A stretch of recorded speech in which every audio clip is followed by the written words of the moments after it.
भैया क्या धनी होना गलत है?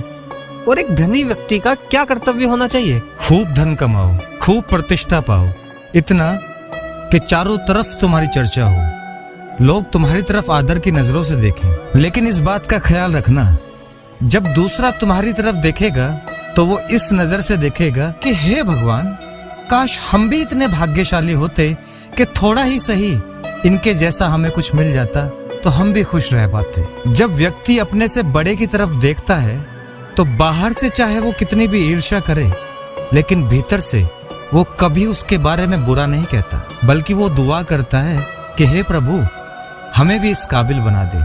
चाहे फिर वो दुआ अपने स्वार्थ के लिए ही क्यों ना हो। अब असली खेल यहाँ से शुरू होता है।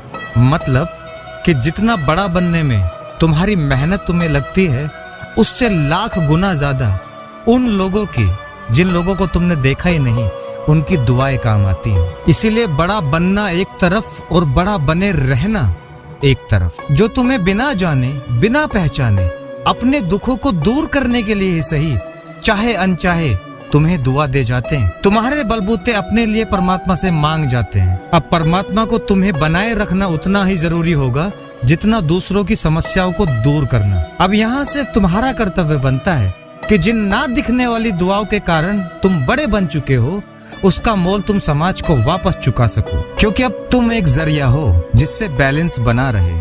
अगर तुम ही दूसरों को धिक्कार की नजरों से देखोगे या फिर किसी को छोटा आंकना देखना शुरू कर दोगे, तो समझ जाना कि अब से तुम्हारा पतन का रास्ता शुरू हो जाएगा। मेरी इस बात का ख्याल रखना, सिर्फ कड़ी मेहनत या अपार परिश्रम से ही व्यक्ति बड़ा नहीं बनता। नियति बनाती है और उसके पीछे हजारों लाखों लोगों का भला होना छुपा होता है। तब जाकर हजारों लाखों में एक व्यक्ति कहीं बड़ा बनता है।